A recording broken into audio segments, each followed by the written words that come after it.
ভারতবাসীর জন্য, কারণ আমাদের প্রত্যেকের চাকরি হোক, ব্যবসা হোক, অর্থনীতি হোক, এর উপর ডিপেন্ড করে আছে যে ভারতের অর্থনৈতিক অবস্থা কি। অর্থনৈতিক অবস্থার দিক থেকে আমরা 4 নম্বরে এসছি ইন টার্মস অফ কত বড় ইকোনমি আমাদের। আমরা 3 নম্বরে যাব। প্রধানমন্ত্রী দৃপ্ত কণ্ঠে বলছেন সাইপ্রাসের মাটি থেকে, এবং এই ভিজিটটা অত্যন্ত জরুরি, কারণ সাইপ্রাস সেই দেশ যেখানে টার্কি, তুরস্ক একটা অংশ দখল করে রেখেছে। এটা তুরস্ককেও একটা বার্তা, কারণ তুরস্ক পাকিস্তানকে যেভাবে সমর্থন করেছিল। সেই দিক থেকে দেখতে গেলে সাইপ্রাসের মাটি থেকে দাঁড়িয়ে একদিকে প্রধানমন্ত্রীর বার্তা, ভারত তৃতীয় অর্থনীতি হতে চলেছে খুব দ্রুত। দ্বিতীয় বার্তা, ডিফেন্স সেক্টরে ভারতকে আটকে রাখা যাবে না প্রতিরক্ষা ক্ষেত্রে। আজকে বলুন স্যার, আমার প্রশ্ন হচ্ছে, গোটা বিশ্ব যখন ভাবছে যে আমাদের অর্থনীতিটা বাঁচবে, তো যুদ্ধ হচ্ছে, আমরা আদৌ অর্থনীতিটাকে টিকিয়ে ধরে রাখতে পারবো তো? প্রধানমন্ত্রী বলছেন আমরা তৃতীয় হব। এই আত্মবিশ্বাস, এর পেছনে রহস্যটা কি স্যার বলুন? অপারেশন সিঁদুরের পরবর্তী পর্যায়ে সীমান্তে সন্ত্রাসবাদ প্রতিরোধ করতে ভারতবর্ষের প্রধানমন্ত্রী নরেন্দ্র মোদী একদিকে ভূমধ্যসাগরের পূর্ব তীরের সাইপ্রাস, এছাড়াও ক্রোয়েশিয়া এবং কানাডা সফর করছেন। এই একটা পরিস্থিতিতে দাঁড়িয়ে আমরা কি দেখলাম? সাইপ্রাসে দাঁড়িয়ে প্রধানমন্ত্রী বললেন যে পৃথিবীতে যে ডিজিটাল ইকোনমি, তার 50% অধিকার করে আছে ভারত। সাইপ্রাস ডিজিটাল ইকোনমি ও ভারতবর্ষের আরেকটা বিষয় করা হয়েছে, সেটা হচ্ছে যে ফাইন্যান্সিয়াল ইনক্লুশন।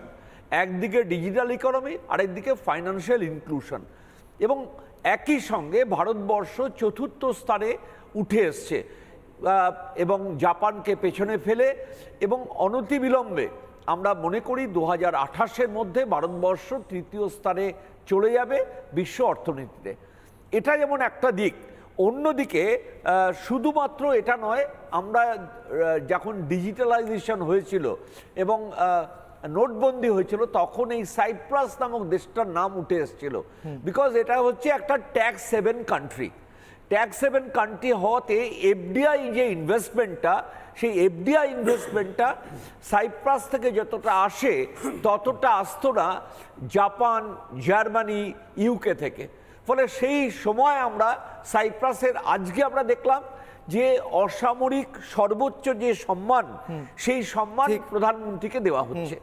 আমরা দেখলাম যে আমাদের যেমন পাকিস্তানকে যে পিওকের যে সমস্যা, ঠিক সাইপ্রাস এর সঙ্গে তুরস্কেরও সেই সীমান্তবর্তী একটা অংশ তারা জোর করে দখল করে আছে, এবং আন্তর্জাতিক মহল তাকে কোনো স্বীকৃতি দেয়নি।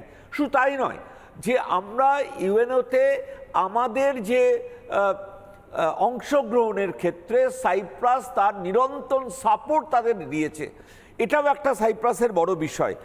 ফলে সব দিক দিয়ে ভারতের, যখন আমরা দেখছি যে পৃথিবীর বিভিন্ন প্রান্তে একদম ইসরায়েলকে 7টা ফ্রন্টে যুদ্ধ করতে, 7টা ফ্রন্টে, 7টা দেশ ইসরায়েলের বিরুদ্ধে যুদ্ধ, দেশ এবং জঙ্গি সংগঠন, হামাস, হিজবুল্লাহ, হুতি মতো সংগঠন, ইরান, তারা লেবানন থেকে, সিরিয়া থেকে এটা করছে।